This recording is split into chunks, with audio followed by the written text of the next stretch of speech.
Hello, my name's Mabel and I'm 36 years old. I recently became the owner of a new luxury hotel that wasn't always mine. Today, I want to tell you about how that happened. Let me introduce you to the old owner of the business, my ex-husband, Calvin. Calvin and I met in college. We hit it off pretty instantly. We started dating shortly after we met and we just stuck. Calvin was everything I wanted in a partner, so I knew there was no reason for me to ever leave him. After we graduated, we focused on our own careers and worked really hard to make it big.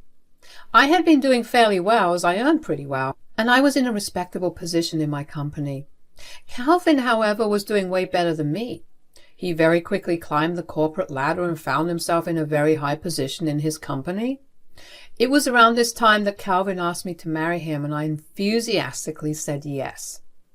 We decided to have a relatively small wedding so we could splurge on a nice house for us. Now, I had more than enough money to buy my house and a big wedding, but I didn't want to dip into my savings. You see, when I was growing up, since I had about 4 other siblings, my family struggled financially. Both my parents worked in high-paying jobs, but having 5 children so close in age did not help. So as soon as I started working, I began saving up. I opened a savings account that had a high rate of return, and I have been religiously adding to it ever since then. I had built up quite a good amount of money by the time I got married, so even though I had the means to, Calvin and I both decided that it wasn't necessary to use. Anyways, after that, Calvin and I lived pretty comfortably. We never really lacked anything, and on more occasions than I'd like to admit, we made impulse purchases that would make anyone's eyes pop out of their skull. I'm only saying all this so I can paint a picture of just how good we had it. So I was very concerned when I began to notice how depressed Calvin was beginning to get. He seemed so lifeless and rarely talked to me. One day I finally managed to sit him down properly and got him to talk. "What's wrong, honey?" "I don't know. I just feel like I haven't accomplished much." "What are you talking about? You're at your peak right now. You're one of the highest paid employees in your company and you have the next highest power after the CEO. Yeah, I know. It's just, it doesn't feel right." "What do you mean?" "Well, I'm grateful that I get to make so much money and exercise the power that many people dream of, but this is not what I always had in mind." "Are you talking about your dream to open up your luxury hotel?" "Yeah. I mean, now is the perfect time to do it, right? I've achieved whatever I needed to, and we're definitely really comfortable with our lives." "So what's stopping you?" "It's a huge risk, Mabel. If I have to start something that big, I'd have to quit my current job and we'd be able to survive on my savings for around another 4 to 5 years. That's only for our survival. I have no other means to fund the project." "Well, how badly do you want to start the project?" "Honestly, as soon as I can. But realistically speaking, I probably have to work another 8 to 9 years before I have enough money to fund it and allow us to survive comfortably." "Actually, you don't need to do that." "Huh? What are you talking about?" "You know how I've been putting aside money since I was 16? Well, I have a pretty large amount in my savings with interest and all. I could give you the money." "What? No, that's your money. You shouldn't have to give it all up for me." "That's nonsense, honey. There's no such thing as your money and my money. We're married and I love you. Just let me do this one nice thing for you, okay?" "I really don't know how to thank you enough for this." "Just be as successful as you can and be happy. That's all I want for you." I never had any big ambitions in my life, but I knew all about Calvin's big dream. It was the one thing he never stopped talking about back in college. He had seen all the big luxurious hotels in movies and TV shows and always wanted to own one of his own. Even though we got busy with our lives after college, he still brought up this dream of his every now and then. I should have realized something was wrong when he stopped bringing it up for a few months. But I was also glad that he opened up to me about it. I knew just how much it meant to me, and since I had the funds to help him out, I saw no reason to not help him fulfill his dream. It was even better to see Calvin return to his old self. Over the next week, we began planning how to get the business started. We decided it was best to have the money transferred to Calvin so he could easily make all the payments he needed to make. However, I wanted to transfer all the money he needed at once without seeming suspicious in any way.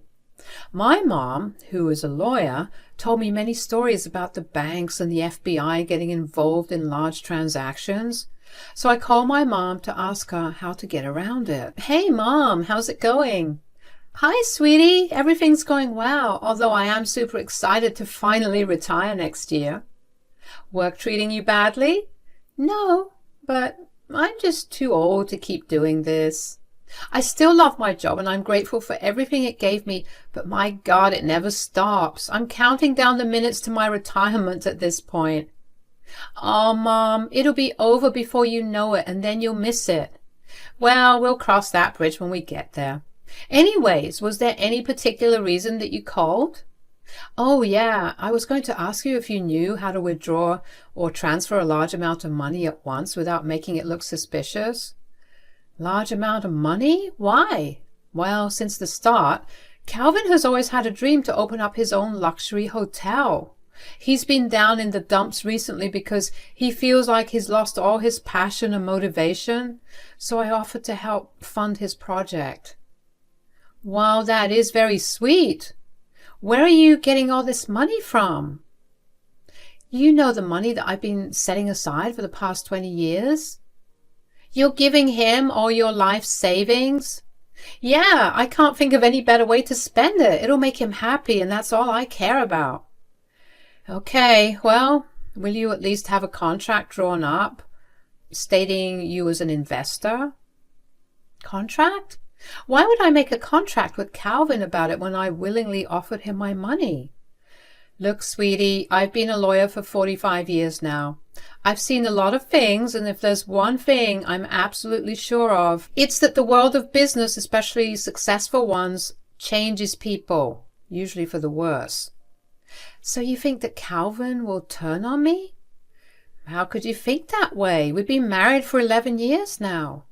I know I sound like a jackass, but it's true. I don't doubt the both of you or your relationship. You know I love Calvin like a son, but when you start seeing money, things start changing.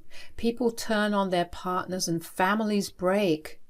For your safety, get yourself a contract and make sure it states you as a main shareholder. I know you're not wrong, but it just feels so wrong. How will I even bring this up with Calvin? You just need to rip it off like a band-aid. I'm sure he'll handle it well. And if he doesn't, well, he doesn't get his project funded, at least as funded as he wants it. That feels like I'm taking advantage of him. It's a small price to pay to make sure you're covered. If you need me to write you that contract, just let me know. All right, just give me a few days to think it over, okay? I hated that my mom was right. I hadn't even thought of it that way. I lost a lot of sleep over the next few nights because I didn't know what was right. On one hand, I'd be protecting myself, but on the other, doing it would be like slapping Calvin in the face. I mean, I had just promised him that I would help him achieve his dream, and then I decided to backtrack a little. But eventually I decided to go ahead with the contract. I decided to get a second opinion from another lawyer, one that wasn't going to be biased towards me, because I knew them. They agreed with what my mom had said too, and also brought to light that having this contract would serve as a savior for both Calvin and me. My stomach was a mess that day that I decided to talk to Calvin about it. After dinner that day, I sat Calvin down and told him that I needed to talk to him about something. Hey, so I needed to talk to you about something. Yes, what is it? You know how I said that I would give you my money? Yes. Well, I was talking to my mom about it, and you know, since she's a lawyer and all, she implored me to make a contract with you about it. A contract? For what? Technically speaking, I will be an investor in your company, so I will need that written down. Why do you need all that? Do you not trust me? Of course I do. It's just that it's better to have everything in writing. All I'm hearing is that you don't trust me. If I didn't trust you, I wouldn't have offered you the money to begin with. Then why are you suddenly asking for a contract? You know that I trust my mom with all the legal stuff. I have always listened to what she said, and it's saved me a bunch. Hell, she's even helped us out of many sticky situations. Sure, but this is very different. This is you giving me something out of the goodness of your heart and then suddenly backtracking and adding conditions. Look, I don't know why you're making a big deal out of this. All I'm becoming is an investor. I want to hold 51% of the shares, and you can have the other. 51%? So you get to make most of the decisions? It's only fair, don't you think?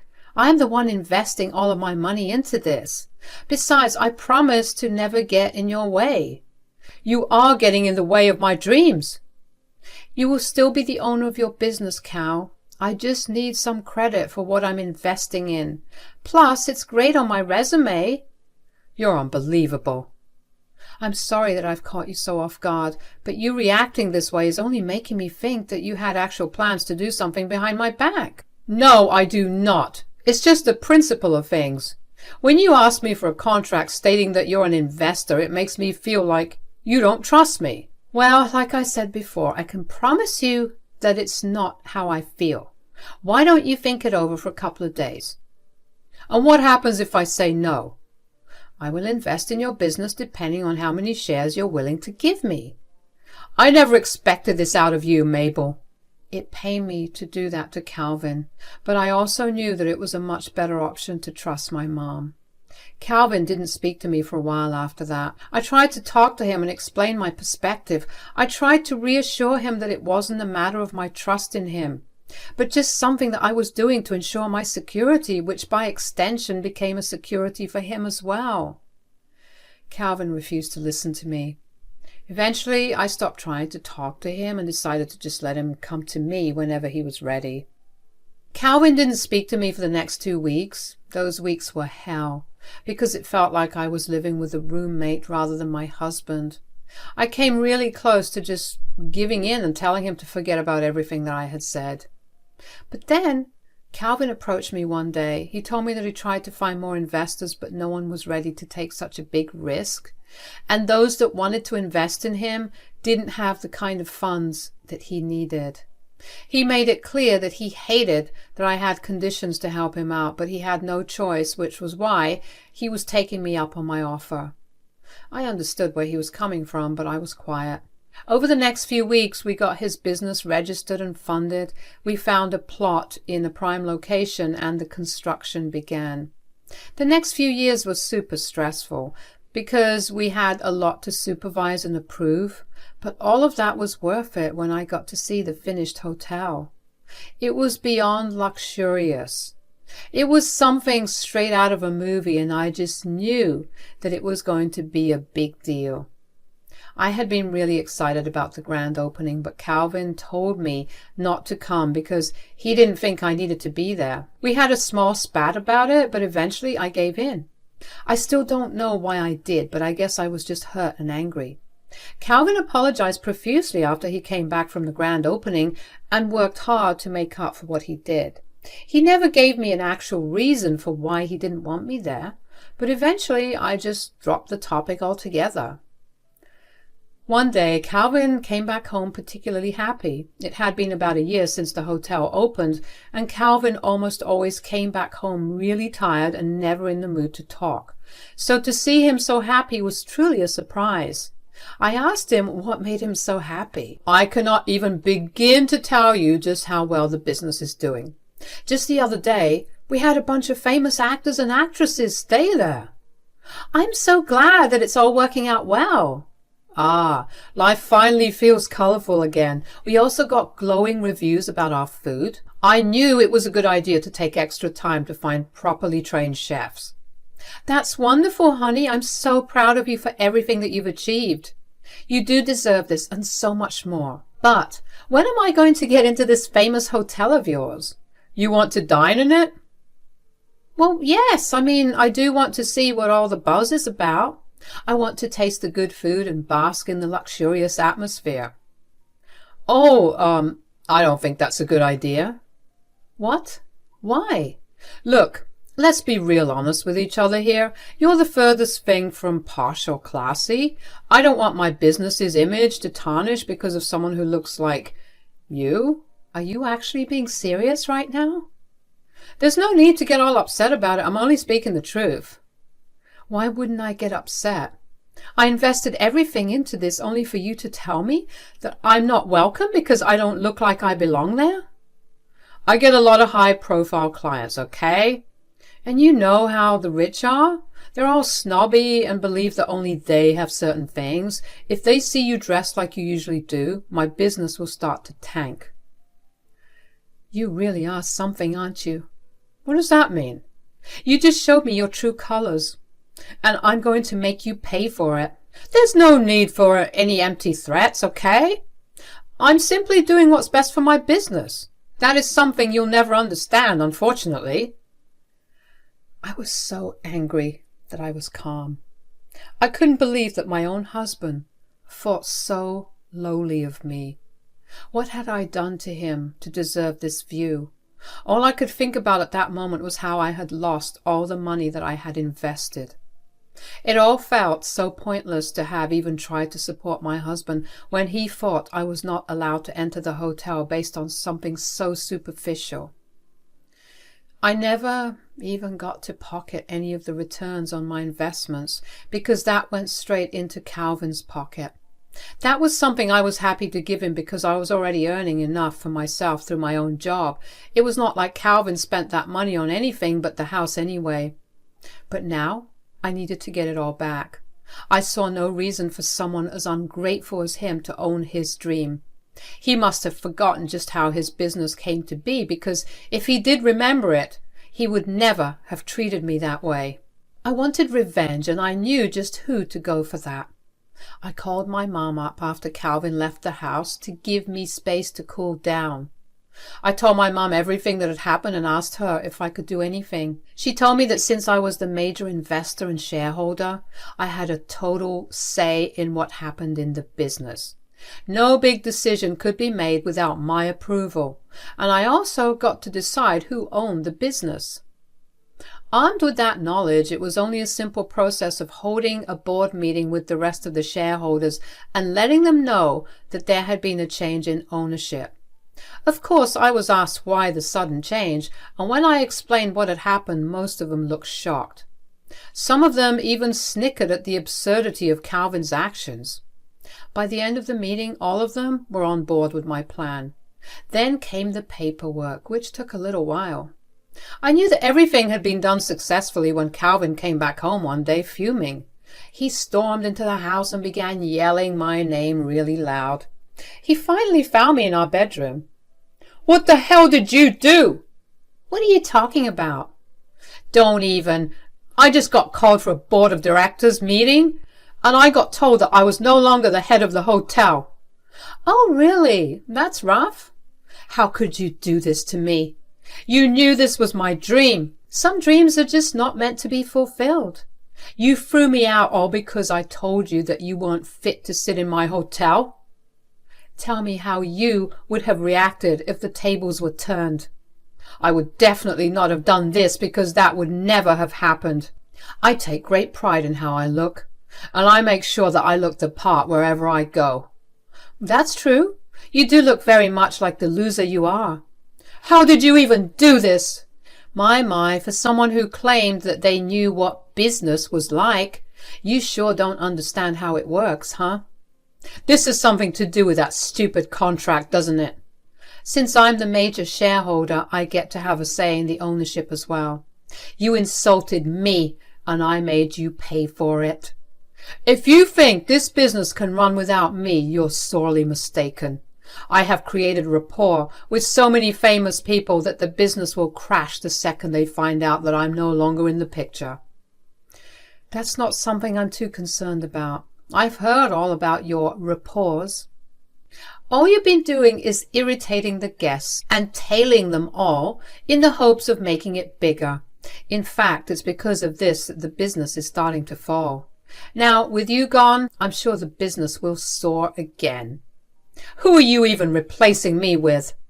"Me, obviously.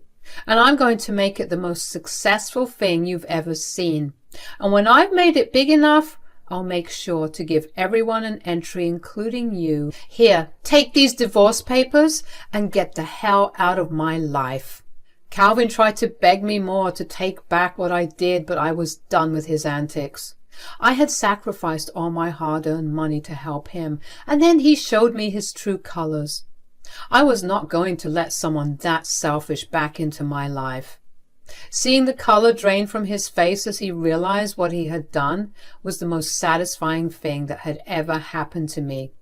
I took away the product of his hard work in the same manner that he had done to me. After that, a lot of things happened in rapid succession. First, Calvin tried to contest a divorce, but I let him have everything else he wanted but the business. He got the house, but the business was untouchable, as it was all mine. Then I got a lot of Calvin's family members messaging and calling me to tell me what a horrible person I was. The old me would have been really upset by that. But if there was one thing that Calvin taught me, it was how to stand up for myself. I gave them all the truth and presented them with evidence of everything. That only led to Calvin getting ostracized by his family because he had apparently lied to them all and told them that I had stolen the business. They were disgusted in the way that he treated me, and they made sure he knew about it. Many of them reached out to apologize, and in return I gave them discount coupons for the hotel. I'm still healing from everything that Calvin put me through, but I'm also finally living freely. The hotel's business is booming. Now that I've opened it up to a bigger demographic, I will forever be grateful to my mom for having much better hindsight than I will ever be able to have. But for now, I'm just going to enjoy the next chapter of my life to the fullest.